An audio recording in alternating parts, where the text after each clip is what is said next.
What's up, guys? In this video we're taking a look at this knife. This is the TRM Atom, the Three Rivers Manufacturing Atom. This is a USA made knife with 20 CV steel. This particular one has these nice beautiful lizard tie handles. It's got this lizard diamond texturing on the handles, which feels really good. Nice texture. It gets from large to small there, you can see. Feels really good. This is thumb stud opener on washers. This is not on bearings, this is on washers.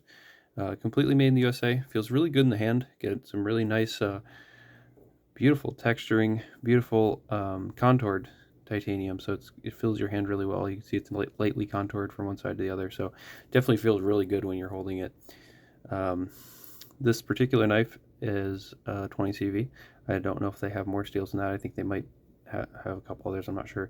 But it's very thin. It's a very thin knife. As you can see there, comes down very thin edge, very slicey, and it's especially on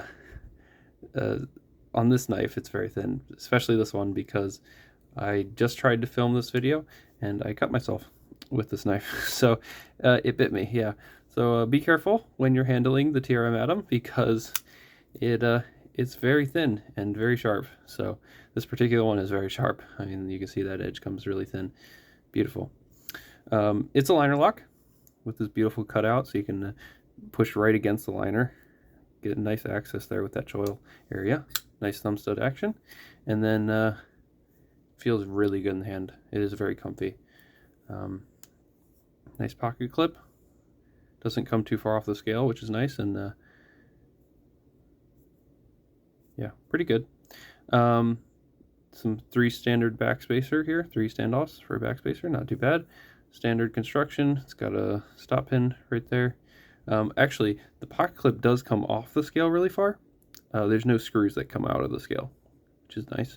So it goes into the pocket really easily, but the pocket clip does come off the frame pretty far, which is interesting. Thumb studs work just fine. Detent's pretty good. A little bit light on the detent, but not too bad. The positioning of the thumb studs makes up for that. Definitely good position on those thumb studs, so you can get good leverage. You can also reverse flick it. It's not as easy because they didn't carve out this side. They only carved out the right side, but still able to be done. Not too hard. Nice thumb studs. A little bit pointy, but not too bad. Really good knife. Very thin. And I'll compare the thickness to some other ones here. But yeah, let's do some size comparisons here. Compare it up against some other well-known knives. Let's compare it against the Paramilitary 2, Spyderco PM2. That's the best way to do this. We'll do it that way. And now I also have a Para 3 I can compare it to. I bought this from the Golden, Colorado store in Golden, Colorado when I did my road trip across the country. And so you can see it compared up against those two. Sorry, it's a little bit skewed. Let me see if I can... Oh dear. Let me see if I can raise this for you guys. There you go. You might be able to see a little bit better now. Yeah, so definitely kind of in between the sizes. A little bit, pretty much almost the same size as the PM2. You can see there. Let's also compare it to some other knives up against the QSP Penguin and the Benchmade Bugout. You can see there. It's definitely larger than those. They make a smaller knife, a smaller version that looks just like this. It's called the Neutron. And so this is the bigger one, the Atom. But the Neutron is very similar to this, just a bit smaller. And we'll also compare it to my ZT308, obviously, because you have to compare it to that. And why don't we compare it to another USA knife, Benchmade Adamas? Why not? Another large USA heavy hitter. There you go, compared to those two. So definitely not a huge knife like these are, but definitely full size though. 3.5 inch blade, I believe, is what it has. Pretty cool. What else is there to say about this knife? It's pretty light for a titanium knife. I can actually take the weight here because I have a scale. Let me do that real quick.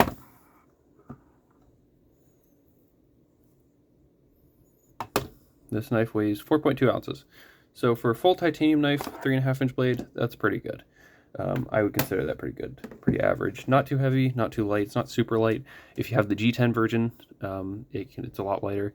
This knife, I believe, has easy swap scales, so you can take out these two screws, and I believe you can get like aftermarket G10 scales and stuff for this, and put them over top, and maybe even other materials too, and switch them out really easily, which is pretty awesome. But yeah, it's a nice, simple drop point knife. Definitely very sturdy. Feels really good. It's very thin. Let me compare it to the bench rate bug out. Here you go. You can see how thin it is. It's thinner. It looks thinner than a bug out. Yeah, I'm gonna say it's thinner than a bench rate bug out. So you definitely come down to a very thin edge, especially because it's a full flat grind. Yeah, full flat grind pretty much. I mean, it has a little bit of a flat out here, maybe 60% out to the tip, but very, very thin behind the edge. It's very sharp too. It bit me. So definitely be careful with one of these. The D10 is pretty light. It's not very stout D10, but the placement of the thumb stubs makes up for it. So it's pretty good. It's not my style of knife. I like more of a nice drop shot action. This is more of a more deliberate kind of, washer action, which I do like washer action, but this just isn't really my style. See, yeah, you can sometimes miss it if you don't get the right leverage. There you go. But it's a really pretty knife. I like the look. Very efficient. If you need an efficient knife, something that's light that can slice really well, this is probably your option. All USA made. I will say when I bought this knife, it had up and down blade play. This liner was basically what was happening is it had lock rock, so the blade would move up and down because the lock was slipping on the tang of the blade, and that was causing up and down blade play. So what I did was, when I went to Blade Show Atlanta back in June, I went to the TRM booth and I showed them what the issue was, and they took my knife with them and it went back to warranty with them, and they replaced the liner and sent it back to me, and that fixed the issue. So completely solid now, completely solid lockup, no play at all, and it is a little bit tighter than it was before, but still able to be flicked open, which is pretty cool.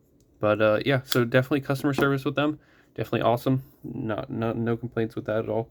It's a pretty good knife, just not my absolute favorite. Definitely recommend this one though. It's a good one. It's got this beautiful stonewash finish too. Didn't mention that, but definitely recommend getting one of these. I was impressed by how thin it is, and just how comfy it is, how thin it is, how easy it is to carry. It's just a very efficient knife. So that's it for this one. Let me know what you guys think about the TRM Atom. Let me know what you think about TRM overall. And that's about it. Please like this video, subscribe to my channel, and have a great day. Bye.